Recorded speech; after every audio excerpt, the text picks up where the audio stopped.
Hello, Frizzle faction. I'm Chloe. I'm Seth. And we have read the Renegades trilogy. It was so good.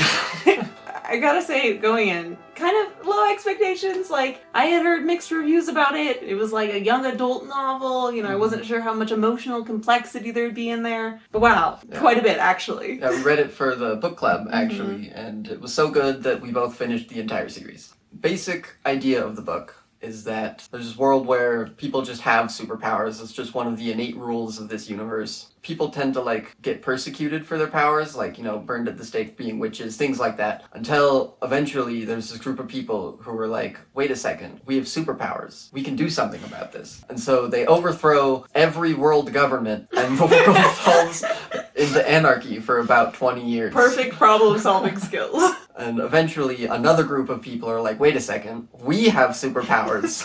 We can do something about this. And so them and the first group get into this big fight, and eventually the second group wins, reestablishes government, and that's kind of where the book picks off. With two main characters, Adrian and Nova, with Nova being the niece of the main evil guy, and Adrian being the adopted son of the main superhero guy. And it's so fun that our two narrators are like the heirs to these supervillain and superhero dynasties. Like, it's so cool. Good.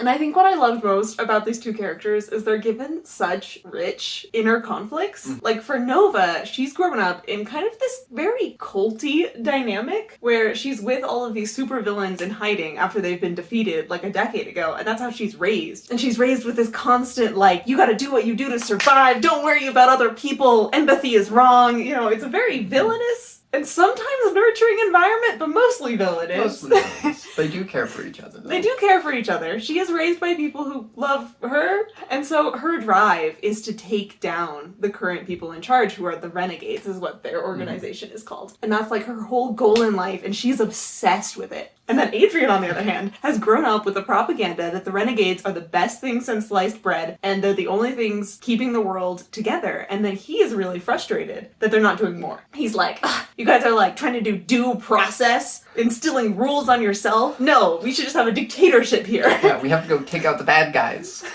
So they're just like complete opposite. One of them wants way more government and way more control from the Renegades, and the other one wants to kill all the Renegades.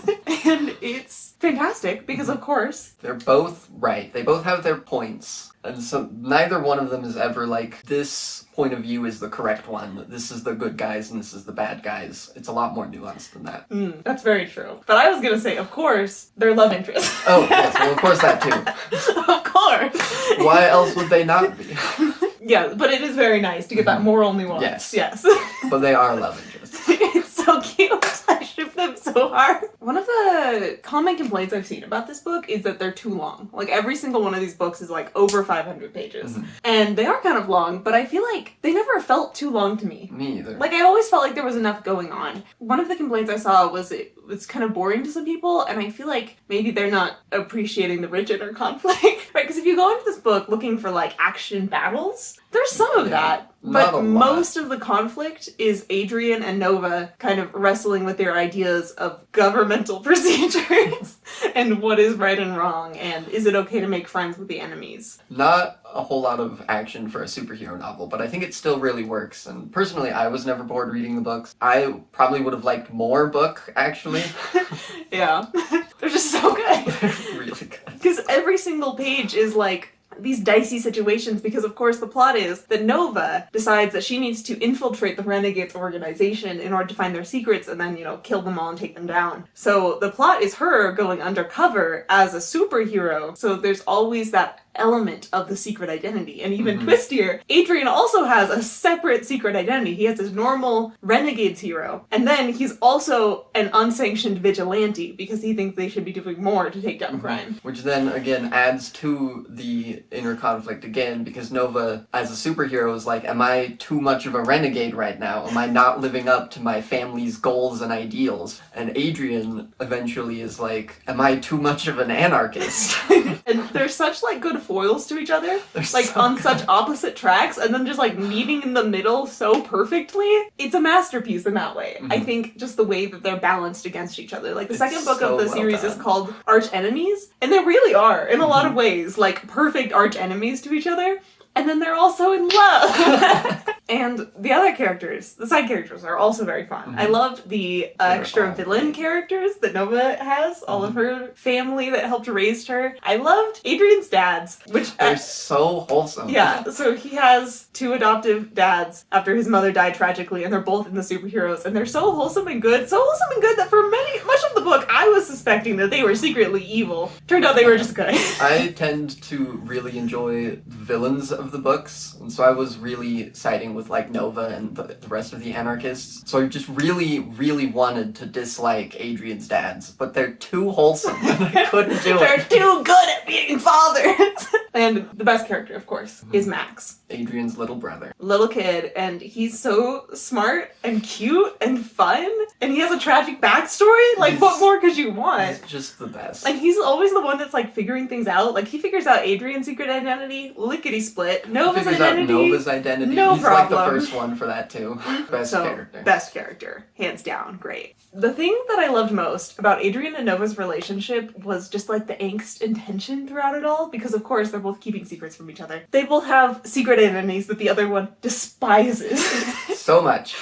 So, well, the Adrian and Nova parts of themselves are dating and actually having a pretty nice relationship where they genuinely care for each other. Their alter egos are nemesis. Throughout all of book 1 and book 2, I kept waiting for them to figure it out. And then, of course, there'd be a big falling out, and then they'd hate each other, and then we'd have all of book 3 for them to slowly get back together. I was really, like, looking forward to all that. Then book 1 went by, and they didn't find out. And then book 2 went by, and they didn't find out. Finally, in book 3. It takes a while. It does take a while, and they find out, and of course it's a big moment where they're like, oh no, we can't be together. And then I kept waiting for like, now we're gonna have a lot of page time devoted for them getting back together, right? Then it turned out to not be an inconvenience, Yeah, like it happened barely pretty difficult easily, at all. actually. They pretty much just had a conversation where they're like, so I still care about you. Do you still care about me? Yeah. Oh, do you wanna keep trying to do this relationship thing? Yeah, sure. Okay, no more secrets, you know? And it was like, if you had told me that's how it would have gone down in book 1, I would have been like, that sounds cheap. Like, they've been building this up for books. What do you mean it only happens in one conversation, and then it's resolved and they're together happily? But it actually isn't too bad, because that had been kind of foreshadowed throughout all 3 books, that even though they were arch enemies and they hated each other, even when they found out, they never completely turned away from each other. The main reason they were hurt is because of how much they loved each other, and so it still felt earned. Yeah, exactly. Like, the earning of it wasn't in making it really hard for them to get back together. The earning of it was making me believe that they would still love each other even after they felt betrayed by the other one. Exactly. And still loved each other enough to be like, forgive and forget, we both lied to each other. Okay, moving on. You know? That's the power couple, right?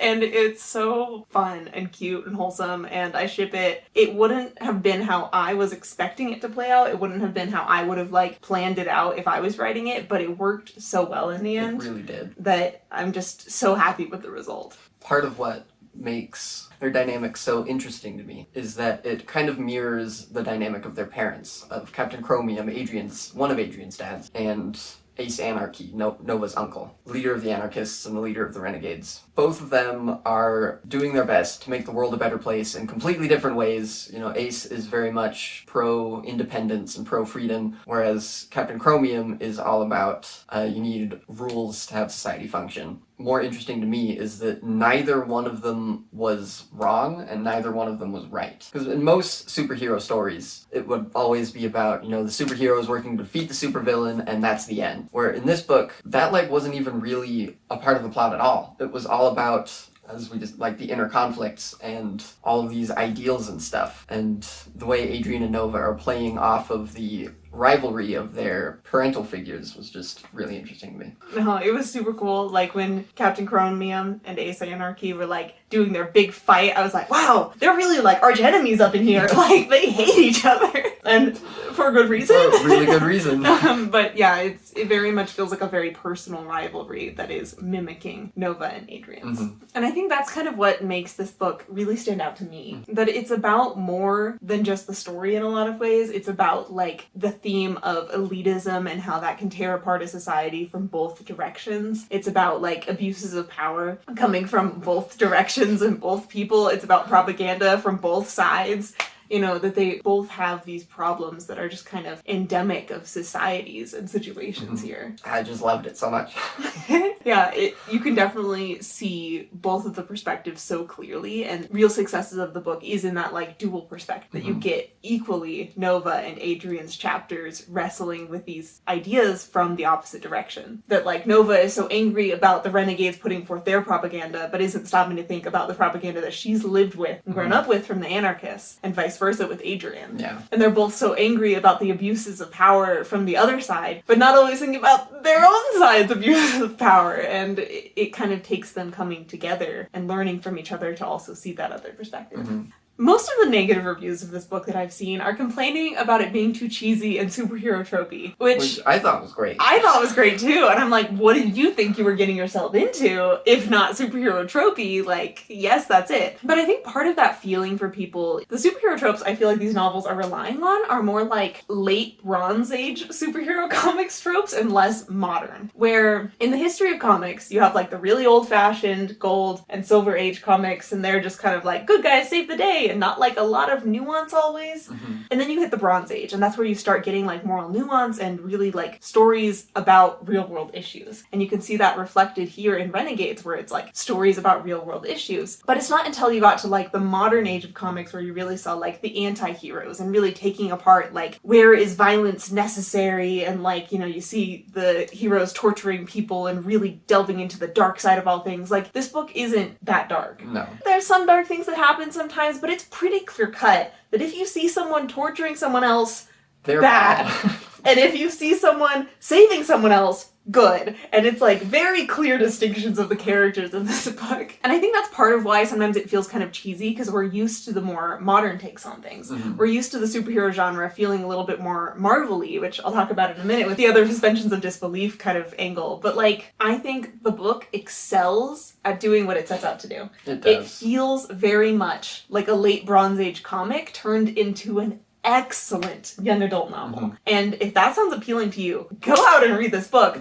But if you start this book and you're like, ugh, it's so cheesy and so tropey and I can't stand it, then like... maybe not for you. We were talking about before, like, did our opinions on this book change as we went through? And I think for both of us, we just loved it from the beginning. Yeah. At least seeing the reviews from other people, I've seen that with most people, you either like it from the beginning or you don't like it from the beginning. And if you're not liking it from the beginning, like, maybe just really cut your gonna losses. change. I think most superhero media, like the comics and stuff, ask you to do a few different suspensions of disbelief. The points of this genre are, first, you have to believe superpowers exist and don't always have to make sense. They're just there, they happen. Part of the universe. Part of the universe, you can get dumped into toxic slime and get superpowers from it. The second one is that cheesy, over-the-top dialogue and banter between the villains and the heroes is, like, expected. And when people are shouting at each other, like, the time of your villainy is over now! Like, that's part of it. When they're choosing cheesy nicknames for themselves as, like, their superhero names, like, that's part of it. Because if you're complaining...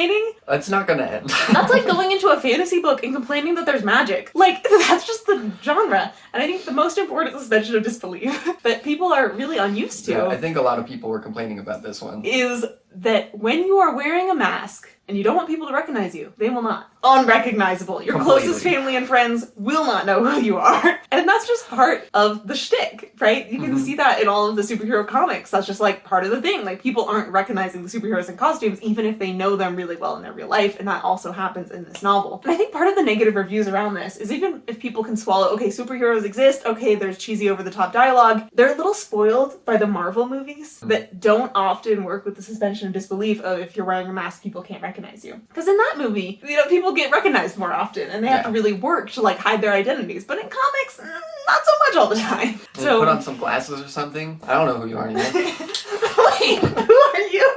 Bring Seth back. So I just want to speak in defense of this book, that those tropes that it's leaning into, that people can't recognize you when you're wearing a mask, that the banter is always like very heightened and over the top and dramatic, that superpowers don't always make sense and sometimes just happen, that's like a feature, not a bug.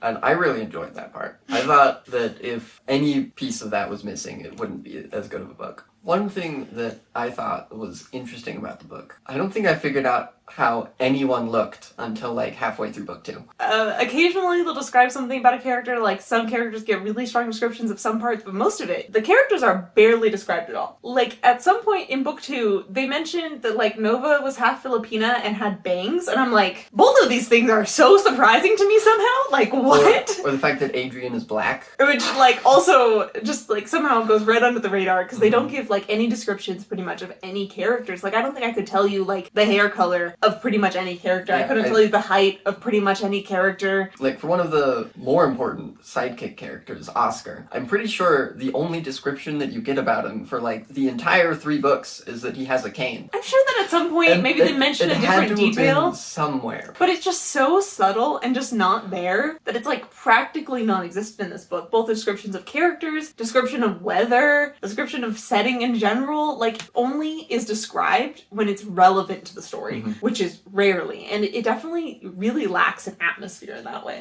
I think it's especially interesting as a contrast to like comic books, because in so many ways this novel is so similar to a comic. But in this way, it's like the exact opposite, because in a comic book you always know what all the characters look like, and you always know what all the setting looks like, and that's a big part of the storytelling, giving that atmosphere of the art style. And then this novel is just like completely unconcerned with that. Like I have no idea what type of city it is, or how it feels, or anything. Just the way the book is written is very interesting. The whole time while I was reading it, I was kind of comparing it to Steelheart by Brandon Sanderson. I think one of the more interesting distinctions between the two is that Steelheart always felt like a novelist writing a story about superheroes, whereas Renegades feels like a comic book about superheroes written in novel form. That's a good way to put it. Yeah, it very much feels like that. It was so good.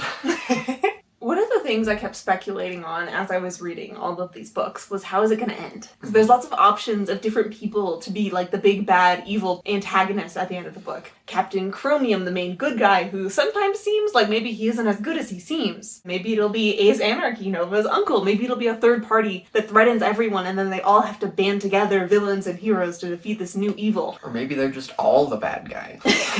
Right? It's very much left up in the air until very close to the end of the book. Where finally the big villain of the third act is Ace Anarchy, Nova's uncle, and I think this was the strongest choice in the end, because it was the villain that was challenging Nova the most. She's been very, at the beginning of the series, gung-ho about following him wherever it led. She was ready to do murder, she was ready to take down the government, she was on board, and then throughout all these books she's gained character development. She's made friends among the heroes and adopted some of their ideals. But like maybe the anarchists aren't entirely good, and on quite a few occasions actually ends up having to fight some of her friends. And those are all very powerful moments. And then finally where she has to stand up to her own uncle and be like, actually, I think you're the antagonist now, and I'm not going to be following you anymore. And that's just like such a powerful thing for her to have to do. Especially the particular moment that she chose.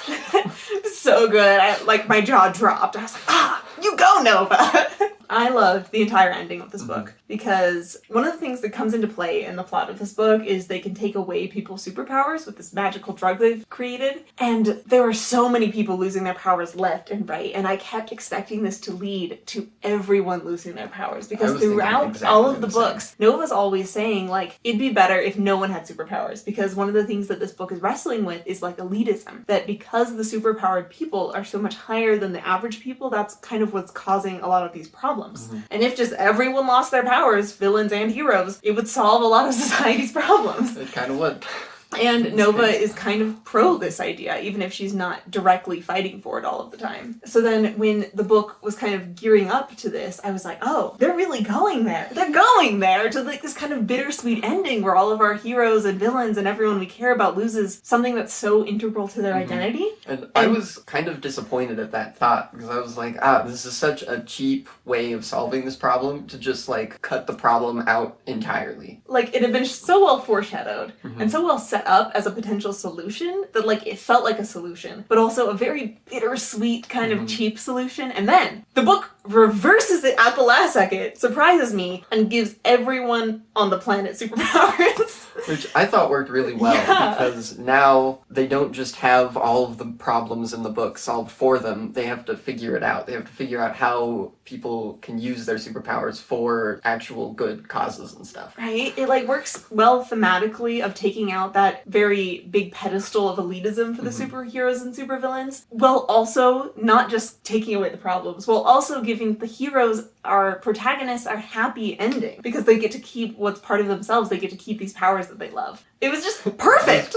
Perfect. And Such I a good loved ending. that the book series foreshadowed the ending of them losing all of their powers as a way to prepare us for gaining all of the powers, because I never imagined that that was even a possibility until it happened. So really, a stupendous ending. Like, worked so well thematically, made me happy, made the characters happy, like, it was great. And it also provided lots of really dramatic moments where people would sacrifice their powers, and then they still get their powers back in the end! But you still got that moment of sacrifice that felt very weighty. One of the other things that I loved about the ending was the reveal in the epilogue, and everyone who has read the book knows exactly what I'm talking about. Yeah, it was really interesting because the whole 3-book series is told from the point of view of 2 characters, Adrian or Nova. But the very last chapter, the epilogue of book 3, is told from the POV of a 3rd character. And it took me like halfway through the chapter to realize. Yeah, I was thinking it was Nova, and like, wow, this doesn't quite sound like Nova. And then the character talks about seeing Nova, and I was like, wait a second, what is this?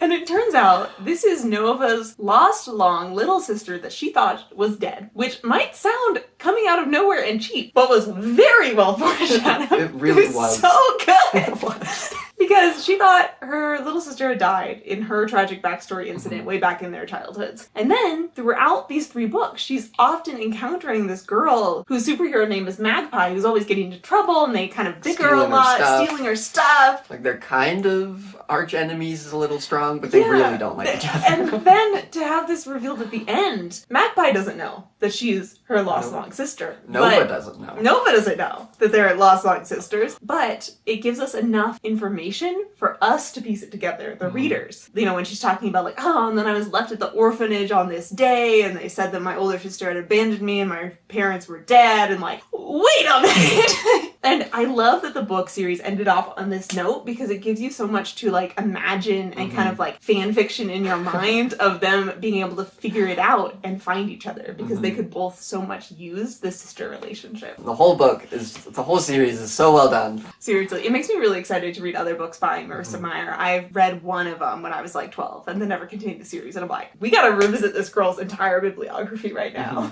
So what would you rate this series? At least a 4, probably. I think I'll go with a 4. I think I'd also give it a 4 out of 5. Like, I'm not quite to the level of I'm obsessed with it, but I did love every part of it. And its book tone, I think, is definitely Byzantium purple. There's plenty of plot, and there's plenty of characters, and there's plenty of emotions, but not much atmosphere. Thanks for watching!